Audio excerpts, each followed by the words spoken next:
श्री आञ्जनेय स्तोत्रम् शृणुदेवि प्रवक्ष्यामि स्तोत्रं सर्वभयापहम् सर्वकामप्रदं नृणां हनुमत् स्तोत्रमुत्तमम् तप्तकाञ्चन संकासं नानारत्नविभूषितम् उद्यद्बालार्कवदनं त्रिनेत्रं कुण्डलोज्ज्वलम् मौञ्जीकौपीनसंयुक्तं हेमयज्ञोपवीतिनम्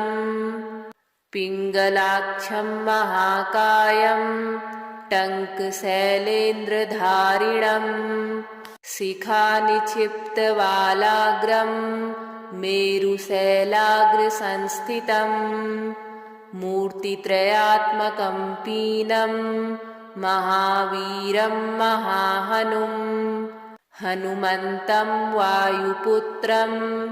नमामि ब्रह्मचारिणम् त्रिमूर्त्यात्मकमात्मस्थं जपाकुसुमसन्निभम् नानाभूषणसंयुक्तम् आञ्जनेयं नमाम्यहम् पञ्चाक्षरस्थितं देवं नीलनीरदसन्निभम् पूजितं सर्वदेवैश्च राक्षसान्तं नमाम्यहम् अचलद्युतिसङ्कासं सर्वालङ्कारभूषितम् षडक्षरस्थितं देवं नमामि कपिनायकम् तप्तस्वर्णमयं देवं हरिद्राभं सुरार्चितम् सुन्दरं साब्जनयनं त्रिनेत्रं तं नमाम्यहम् अष्टाक्षराधिपं देवं हीरवर्णसमुज्ज्वलम् नमामि जनतावन्द्यं लङ्काप्रासादभञ्जनम् अतसी पुष्पसङ्कासं दशवर्णात्मकं विभुं जटाधरं चतुर्बाहुं नमामि कपिनायकम् द्वादशाक्षरमन्त्रस्य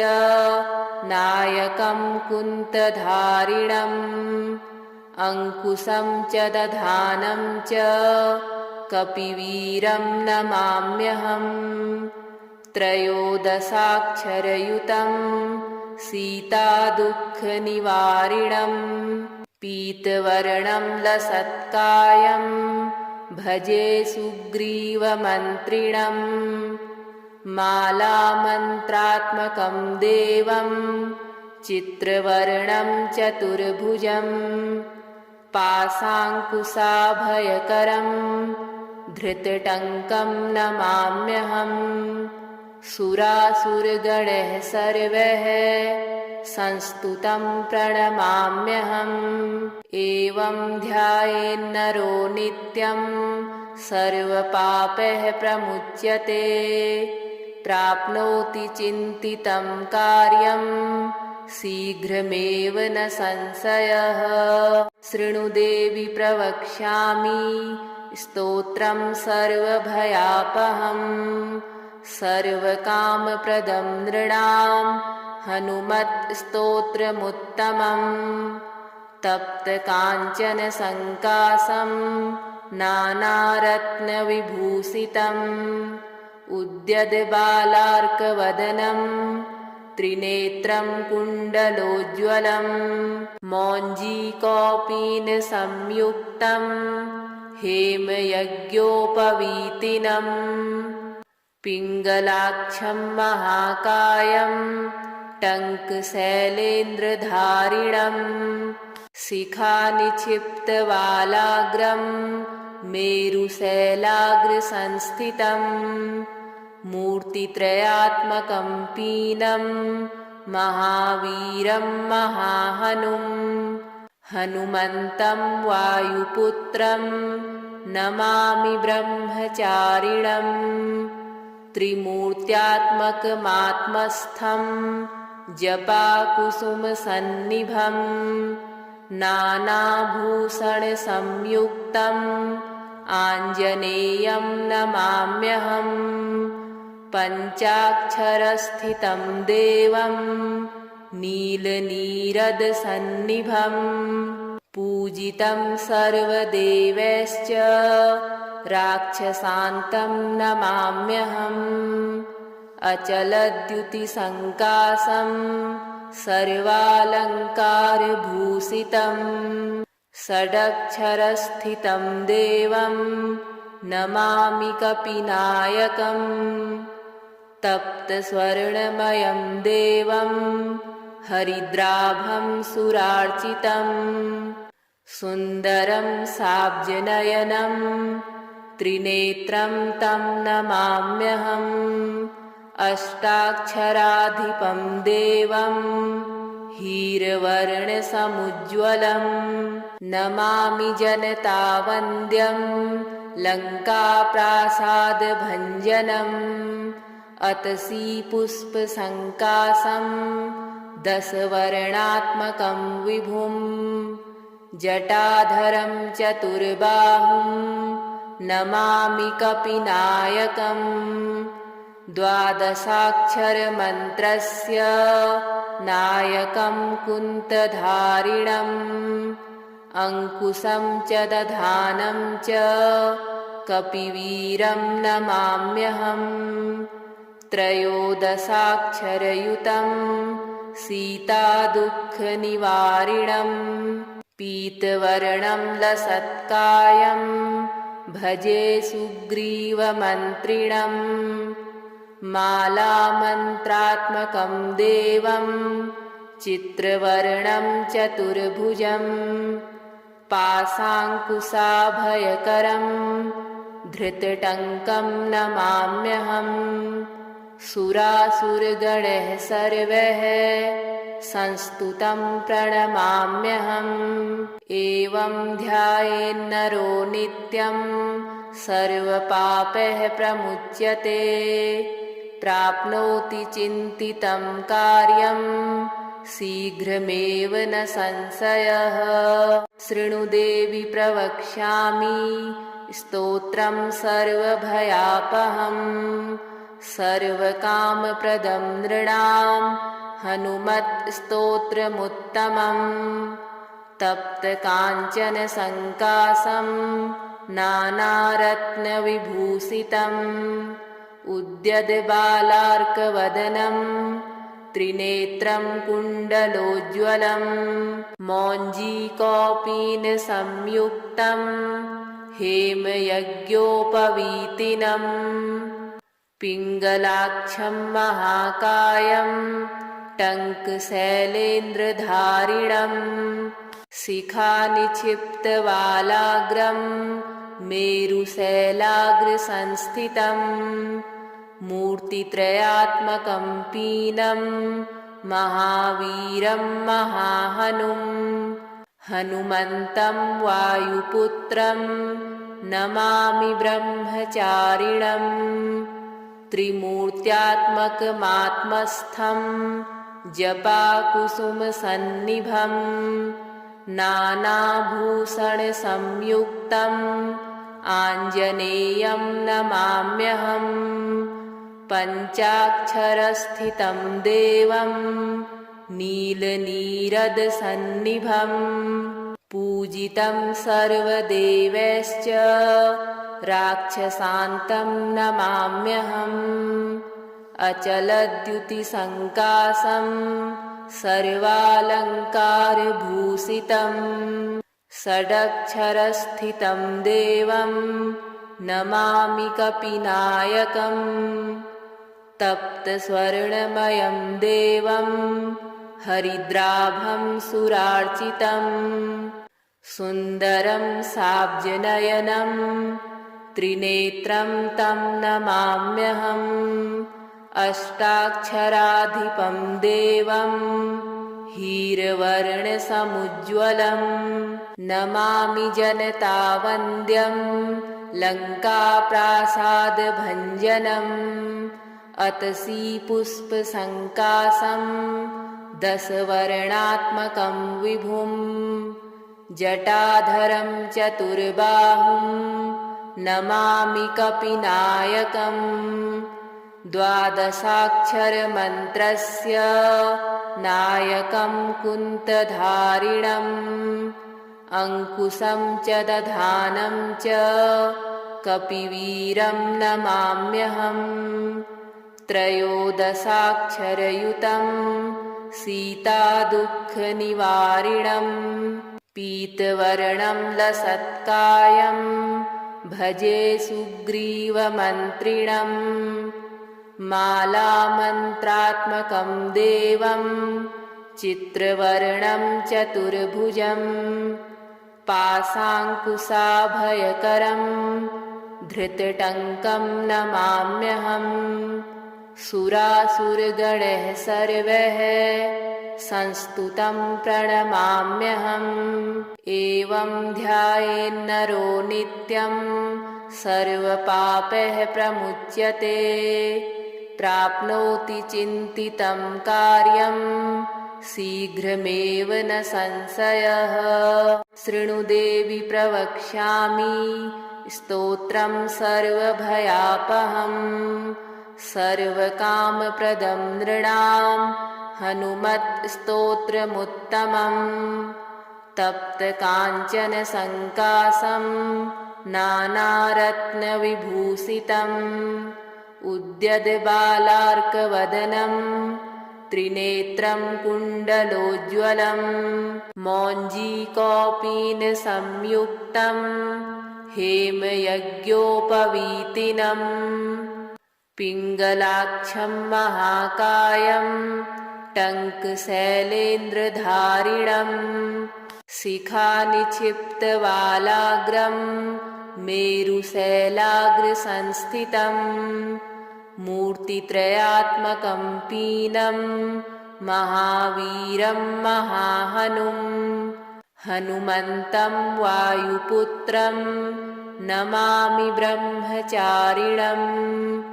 त्रिमूर्त्यात्मकमात्मस्थं जपाकुसुमसन्निभं नानाभूषणसंयुक्तम् आञ्जनेयं नमाम्यहम् पञ्चाक्षरस्थितं देवं नीलनीरदसन्निभं पूजितं सर्वदेवैश्च राक्षसान्तं नमाम्यहम् अचलद्युतिसङ्काशं सर्वालङ्कारभूषितं षडक्षरस्थितं देवं नमामि कपिनायकम् तप्तस्वर्णमयं देवं हरिद्राभं सुरार्चितं सुन्दरं साब्जनयनं त्रिनेत्रं तं नमाम्यहम् अष्टाक्षराधिपं देवं हीरवर्णसमुज्ज्वलं नमामि जनतावन्द्यं लङ्काप्रासादभञ्जनम् अतसी पुष्पसङ्काशं दशवर्णात्मकं विभुं जटाधरं चतुर्बाहुं नमामि कपिनायकम् द्वादशाक्षरमन्त्रस्य नायकं कुन्तधारिणम् अङ्कुशं च दधानं च कपिवीरं नमाम्यहम् त्रयोदशाक्षरयुतं सीतादुःखनिवारिणं पीतवर्णं लसत्कायं भजे सुग्रीवमन्त्रिणम् मालामन्त्रात्मकं देवं चित्रवर्णं चतुर्भुजं पाशाङ्कुशाभयकरं धृतटङ्कं नमाम्यहम् सुरासुरगणः सर्वः संस्तुतं प्रणमाम्यहम् एवं ध्यायेन्नरो नित्यं सर्वपापैः प्रमुच्यते प्राप्नोति चिन्तितं कार्यं शीघ्रमेव न संशयः। शृणु देवि प्रवक्ष्यामि स्तोत्रं सर्वभयापहम् सर्वकामप्रदं नृणां हनुमत्स्तोत्रमुत्तमम्। तप्तकाञ्चन संकाशं नानारत्नविभूषितम् उद्यद्बालार्कवदनं त्रिनेत्रं कुण्डलोज्ज्वलं मौञ्जीकौपीनसंयुक्तं हेमयज्ञोपवीतिनम् पिङ्गलाक्षं महाकायं टङ्कशैलेन्द्रधारिणम् शिखानिक्षिप्तवालाग्रं मेरुशैलाग्रसंस्थितं मूर्तित्रयात्मकं पीनं महावीरं महाहनुं हनुमन्तं वायुपुत्रं नमामि ब्रह्मचारिणम् त्रिमूर्त्यात्मकमात्मस्थं जपाकुसुमसन्निभम् नानाभूषणसंयुक्तम् आञ्जनेयं नमाम्यहम् पञ्चाक्षरस्थितं देवं नीलनीरदसन्निभं पूजितं सर्वदेवैश्च राक्षसान्तं नमाम्यहम् अचलद्युतिसङ्काशं सर्वालङ्कारभूषितं षडक्षरस्थितं देवं नमामि कपिनायकम् तप्तस्वर्णमयं देवं हरिद्राभं सुरार्चितं सुन्दरं साब्जनयनं त्रिनेत्रं तं नमाम्यहम् अष्टाक्षराधिपं देवं हीरवर्णसमुज्ज्वलं नमामि जनतावन्द्यं लङ्काप्रासादभञ्जनम् अतसीपुष्पसङ्काशं दशवर्णात्मकं विभुं जटाधरं चतुर्बाहुं नमामि कपिनायकम् द्वादशाक्षरमन्त्रस्य नायकं कुन्तधारिणम् अङ्कुशं च दधानं च कपिवीरं नमाम्यहम् त्रयोदशाक्षरयुतं सीतादुःखनिवारिणम् पीतवर्णं लसत्कायं भजे सुग्रीवमन्त्रिणम् मालामन्त्रात्मकं देवं चित्रवर्णं चतुर्भुजं पाशाङ्कुशाभयकरं धृतटङ्कं नमाम्यहम् सुरासुरगणः सर्वः संस्तुतं प्रणमाम्यहम् एवं ध्यायेन्नरो नित्यं सर्वपापैः प्रमुच्यते प्राप्नोति चिन्तितं कार्यं शीघ्रमेव न संशयः। शृणु देवि प्रवक्ष्यामि स्तोत्रं सर्वभयापहम् सर्वकामप्रदं नृणां हनुमत्स्तोत्रमुत्तमम् तप्तकाञ्चन संकाशं नानारत्नविभूषितम् उद्यद्बालार्कवदनं त्रिनेत्रं कुण्डलोज्ज्वलं मौञ्जीकौपीनसंयुक्तं हेमयज्ञोपवीतिनम् पिङ्गलाक्षं महाकायं टङ्कशैलेन्द्रधारिणम् शिखानिक्षिप्तवालाग्रं मेरुशैलाग्रसंस्थितम् मूर्तित्रयात्मकं पीनं महावीरं महाहनुं हनुमन्तं वायुपुत्रं नमामि ब्रह्मचारिणम् त्रिमूर्त्यात्मकमात्मस्थं जपाकुसुमसन्निभं नानाभूषणसंयुक्तम् आञ्जनेयं नमाम्यहम् पञ्चाक्षरस्थितं देवं नीलनीरदसन्निभम् पूजितं सर्वदेवैश्च राक्षसान्तं नमाम्यहम् अचलद्युतिसङ्कासं सर्वालङ्कारभूषितं षडक्षरस्थितं देवं नमामि कपिनायकम्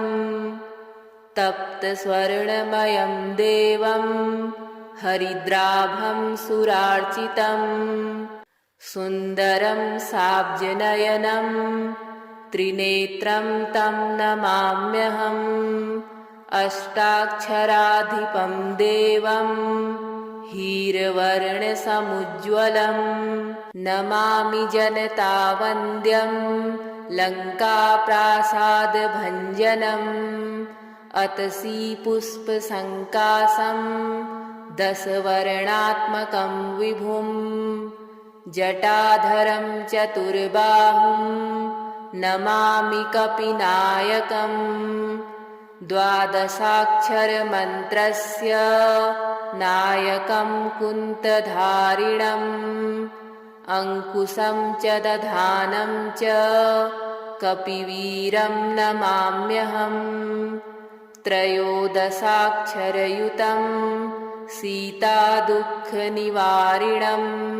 पीतवर्णं लसत्कायं भजे सुग्रीवमन्त्रिणम् मालामन्त्रात्मकं देवं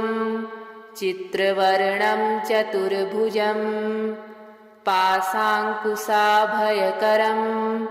धृतटङ्कं नमाम्यहम् सुरासुरगणैः सर्वैः संस्तुतं प्रणमाम्यहम् एवं ध्यायेन्नरो नित्यं सर्वपापैः प्रमुच्यते प्राप्नोति चिन्तितं कार्यं शीघ्रमेव न संशयः शृणु देवि प्रवक्ष्यामि स्तोत्रं सर्वभयापहम् सर्वकामप्रदं नृणां हनुमत्स्तोत्रमुत्तमम्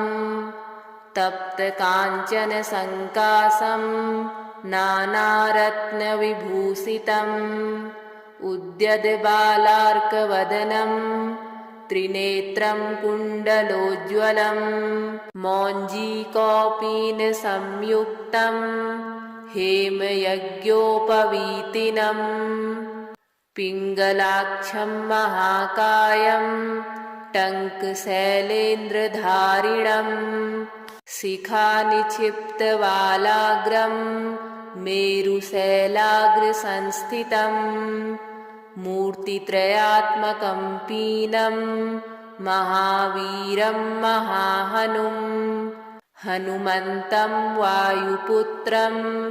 नमामि ब्रह्मचारिणम् त्रिमूर्त्यात्मकमात्मस्थं जपाकुसुमसन्निभं नानाभूषणसंयुक्तम् आञ्जनेयं नमाम्यहम्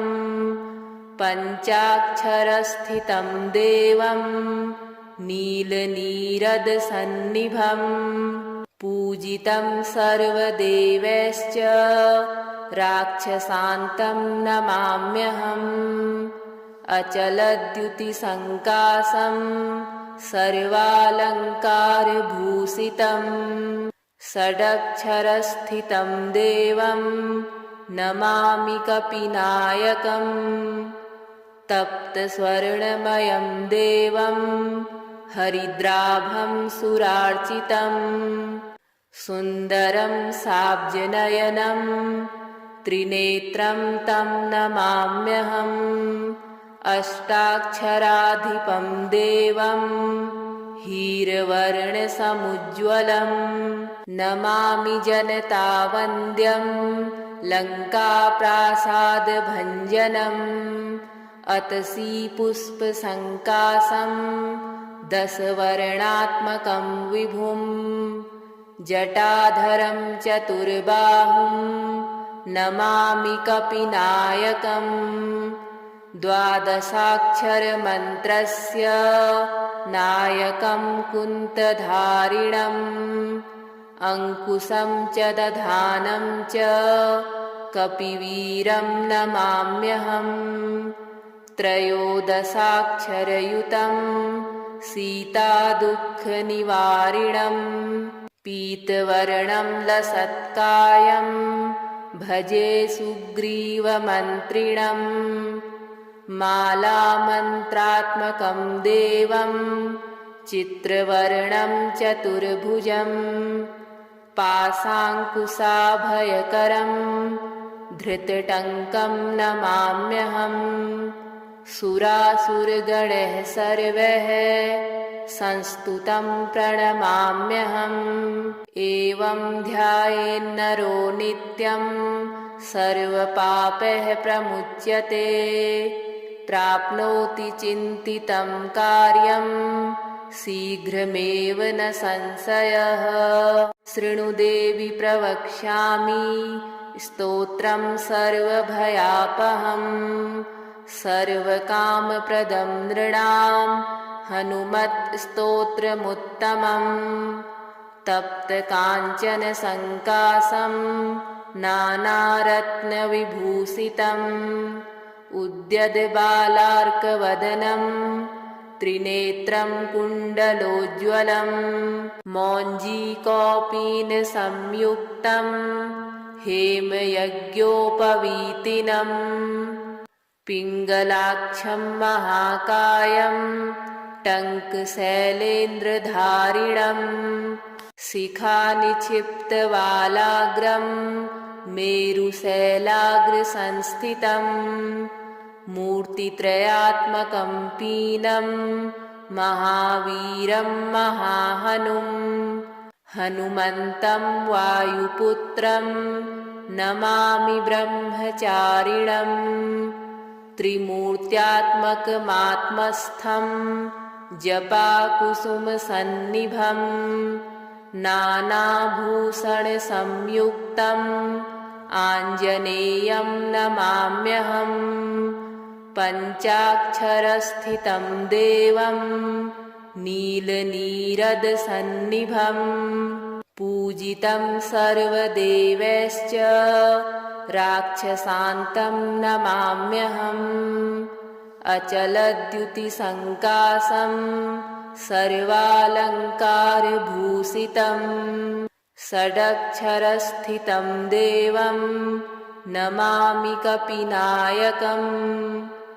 तप्तस्वर्णमयं देवं हरिद्राभं सुरार्चितम्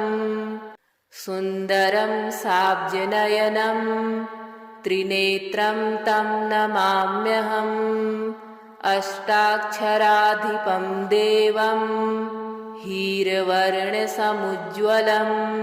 नमामि जनतावन्द्यं लङ्काप्रासादभञ्जनम् अतसी पुष्पसङ्कासं दशवर्णात्मकं विभुं जटाधरं चतुर्बाहुं नमामि कपिनायकम् द्वादशाक्षरमन्त्रस्य नायकं कुन्तधारिणम् अङ्कुशं च दधानं च कपिवीरं नमाम्यहम् त्रयोदशाक्षरयुतं सीतादुःखनिवारिणम् पीतवर्णं लसत्कायं भजे सुग्रीवमन्त्रिणम् मालामन्त्रात्मकं देवं चित्रवर्णं चतुर्भुजं पाशाङ्कुशाभयकरं धृतटङ्कं नमाम्यहम् सुरासुरगणः सर्वः संस्तुतं प्रणमाम्यहम् एवं ध्यायेन्नरो नित्यं सर्वपापैः प्रमुच्यते प्राप्नोति चिन्तितं कार्यं शीघ्रमेव न संशयः। शृणु देवि प्रवक्ष्यामि स्तोत्रं सर्वभयापहं सर्वकामप्रदं नृणां हनुमत्स्तोत्रमुत्तमम्। तप्तकाञ्चन संकाशं नानारत्नविभूषितम् उद्यद्बालार्कवदनं त्रिनेत्रं कुण्डलोज्ज्वलं मौञ्जीकौपीनसंयुक्तं हेमयज्ञोपवीतिनम् पिङ्गलाक्षं महाकायं टङ्कशैलेन्द्रधारिणं शिखानिक्षिप्तवालाग्रं मेरुशैलाग्रसंस्थितं मूर्तित्रयात्मकं पीनं महावीरं महाहनुं हनुमन्तं वायुपुत्रं नमामि ब्रह्मचारिणं त्रिमूर्त्यात्मकमात्मस्थं जपाकुसुमसन्निभं नानाभूषणसंयुक्तम् आञ्जनेयं नमाम्यहम् पञ्चाक्षरस्थितं देवं नीलनीरदसन्निभं पूजितं सर्वदेवैश्च राक्षसान्तं नमाम्यहम् अचलद्युतिसङ्काशं सर्वालङ्कारभूषितं षडक्षरस्थितं देवं नमामि कपिनायकं तप्तस्वर्णमयं देवं हरिद्राभं सुरार्चितं सुन्दरं साब्जनयनं त्रिनेत्रं तं नमाम्यहम् अष्टाक्षराधिपं देवं हीरवर्णसमुज्ज्वलं नमामि जनतावन्द्यं लङ्काप्रासादभञ्जनम् अतसीपुष्पसङ्काशं दशवर्णात्मकं विभुं जटाधरं चतुर्बाहुं नमामि कपिनायकम्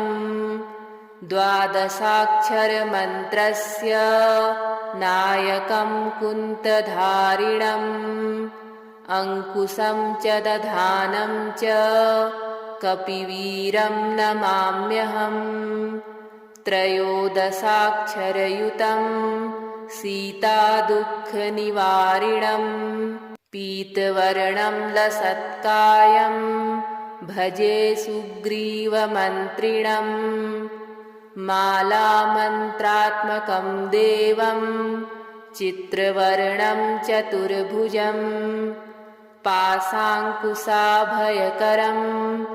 धृतटङ्कं नमाम्यहम् सुरासुरगणैः सर्वैः संस्तुतं प्रणमाम्यहम् एवं ध्यायेन्नरो नित्यं सर्वपापैः प्रमुच्यते प्राप्नोति चिन्तितं कार्यं शीघ्रमेव न संशयः। शृणु देवि प्रवक्ष्यामि स्तोत्रं सर्वभयापहं सर्वकामप्रदं नृणां हनुमत्स्तोत्रमुत्तमम् तप्तकाञ्चन संकाशं नानारत्नविभूषितम् उद्यद्बालार्कवदनं त्रिनेत्रं कुण्डलोज्ज्वलं मौञ्जीकौपीनसंयुक्तं हेमयज्ञोपवीतिनम् पिङ्गलाक्षं महाकायं टङ्कशैलेन्द्रधारिणं शिखानिक्षिप्तवालाग्रं मेरुशैलाग्रसंस्थितं मूर्तित्रयात्मकं पीनं महावीरं महाहनुं हनुमन्तं वायुपुत्रं नमामि ब्रह्मचारिणम्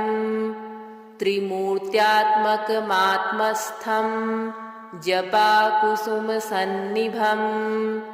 नानाभूषणसंयुक्तम् आञ्जनेयं नमाम्यहम् पञ्चाक्षरस्थितं देवं नीलनीरदसन्निभम् पूजितं सर्वदेवैश्च